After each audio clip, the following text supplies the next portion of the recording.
Okay, let's have a look at developing speed for 2025. So we start with the baseline run, and I give no guidance or tips or tricks or anything in the beginning for this one. I just want you to go out and run it, walk it, run, walk it, however you're going to do it as best you possibly can. So then I get a really honest understanding of where you're at with your running, and it lets me coach you the best over the next 4 weeks. Okay, in developing speed, we get exposed to some track workouts, some pyramid workouts, and pacing efforts at parkrun. So you're learning how to run at a faster pace and how to recover a bit quicker. So let's have a bit of a look. So your track workout for week 1 is 400 meter max efforts. So let's have a little bit of a look here. You always start with a nice easy warm up of 5 to 7 minutes. Then we'll go into some dynamic mobility, some leg swings, hip circles, ankle rolls, things like that. Activation, and I've recorded all these videos for you, so if you're not quite sure what they are. And strides. Now, strides is something that we use a lot in running, and a lot of people go wrong with strides because they try and sprint them, and it's not a sprint, it's an acceleration of speed. So you're building up the speed and then slowly coming back down. Think about it as if you were overtaking another runner and then settle back into your pace. So we don't want to burn ourselves out in the warm up, but we do want to prepare the system for what is going to come. Okay, all reps are a full effort. I really need to stress that one. You have got 8 of them, 8 400 meters at an all-out effort.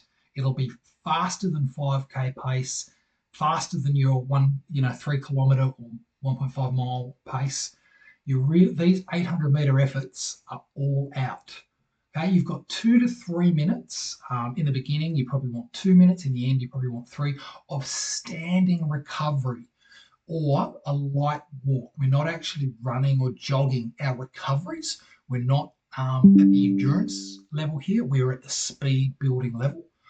So recovery is really, really important, making sure that you're taking the time in between your intervals. So what you want to be able to do is your 8th 400 meter effort should be just as fast as your first 400 meter effort. You really want to be able to maintain that effort, not necessarily the pace, because as you fatigue, your pace will drop off a little bit, but you do want to be able to maintain that effort, that top level effort.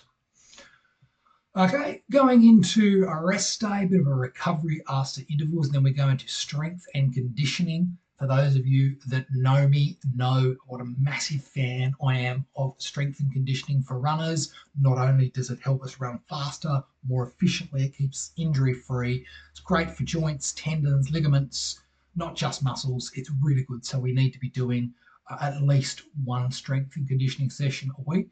And I always say something is better than nothing. Specific is better again. So what I've done is put together some specific runners strength and conditioning work, assuming that we're going to do most of this at home or in the garage or in the spare room. We're not going to a gym just yet. We're doing all of these at home. So I've picked a lot of single leg exercises. I mean, running is a single leg sport. So we want to be comfortable and strong on that single leg.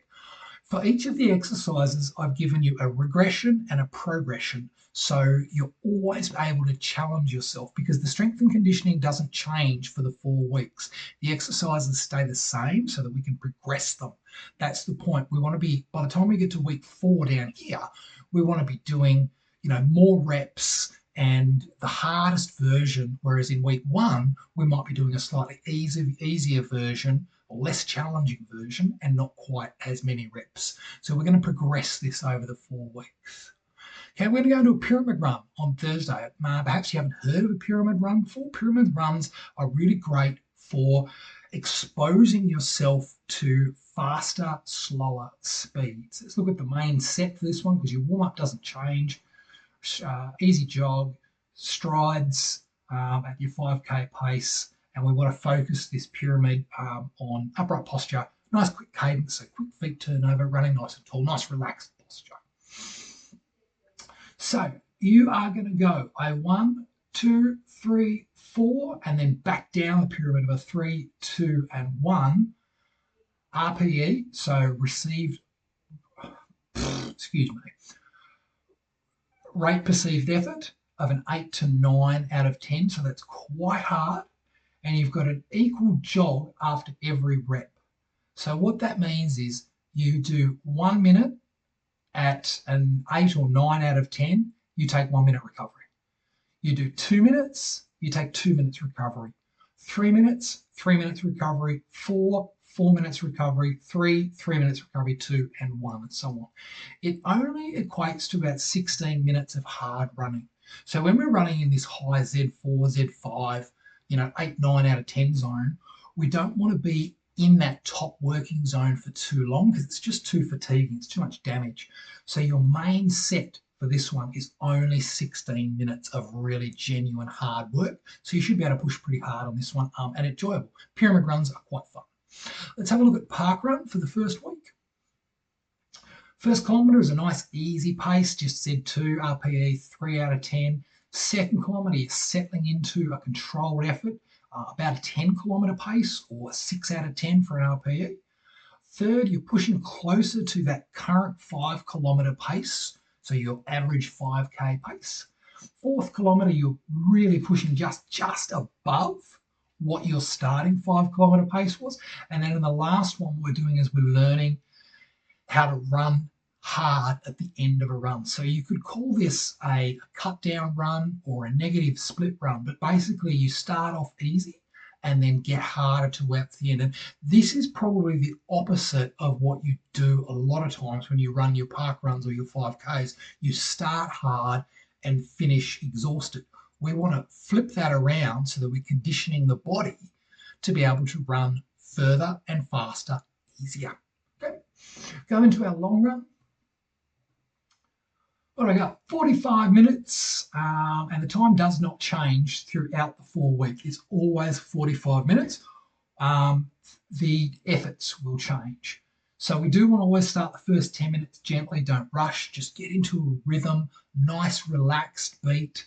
This is recovery just as much as it is anaerobic endurance building. So nice and easy, nice and comfortable. Don't get too caught up in, I've put here heart rate zone 2, 65% of your max heart rate. Don't get too caught up in that, guys. Does it feel easy? Can you hold a conversation? Can you sing in your head as you're running? That's how you want this run to feel. Like zones and heart rates are fantastic information, but we can also get a little bit too caught up in them and a bit overcomplicated. So conversational effort is where I put the most emphasis on for this one. Okay, week 2, you've got some 400s and some 800s in there as well. So it'll be same warm up as week 1, but this time the efforts are changing from 400s. We're adding in some 800s in there. Strength and conditioning as per normal. Pyramid 1, week 2, you've got 1, 2, 3, 4, 5, 4, 3, 2, 1. So going up and back down, equal parts recovery. So 1 minute run, 1 minute recovery, 2, 2, 3, 3, 4, 4, 5, 5, and so on. 25 minutes of hard running this week. So an increase on week 1, but not a dramatic increase. Okay, rest day, nice and recovery, and then you should be fresh for park run. Once again, it's an easy warm up, current pace, surge a little bit faster. So it'll be 200 meters at a surge pace and 800 meters at a recovery steady pace. And then third kilometre, again, we're just sticking with that 200 metre surge, 800 metre steady. And the last kilometre, we're really pushing hard for that last K to see what sort of speed we can generate there. Long run, again, doesn't change team, 4 to 5 RP, 4 to 5 RPE, zone 2. Again, conversational, just keep it conversational. Now, we're getting into the good stuff here. We're getting into 1 kilometre repeats. 1 kilometre repeats are brilliant for building your endurance and your adaptation to the 5 kilometre distance.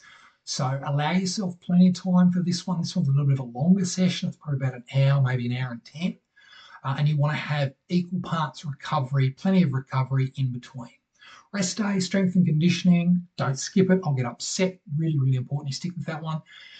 Pyramid run, 20 minutes of hard running. We're doing 2 sets this time of 1, 2, 3, 4, rest, 1, 2, 3, 4, rest. So we're building it, building it, building it. We're getting into these higher paces and we're conditioning our bodies. Park run, easy warm up, steady at 10. Lift the pace to a 5 kilometre pace, RPE about 7. So you're sort of slightly out of breath here.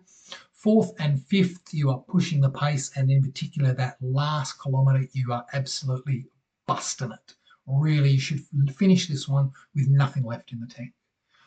Nice long run once again, and now the track workout in the final week is a combination of 400s, 800s, 400s, 800s, and 1 kilometres. We're mixing up the intensity and the distance. So you're really exposing yourself to high levels of intensity, recovery, moderate levels of intensity. It's just going to make you a better, stronger runner. Final week into strength and conditioning, final pyramid run, 28 minutes of hard running, 2 sets of 1, 2, 3, 4, 3, 2, 1, running them quite quickly, RPE of 8 out of 10, and 2 to 3 minutes in between each set. Final run is going to be your park run. Now, I will have built up 4 weeks of history for you on this program, so I'm going to be able to give you some pretty good and solid guidance on how I think you should approach this to get the best time you possibly can and feel as confident as you possibly can. We're definitely going to do a 1 kilometre warm-up run before park run. We're going to do that to get the blood flowing, get nice and relaxed, get into a rhythm. Depending on how your runs go, we might go for a 2 kilometre warm-up. I'll work that out with your team. In that last week, we'll have a really good game plan for your final run to test it. And then we'll be able to celebrate your run at the end of the 4 weeks. So that is Developing Speed 2025.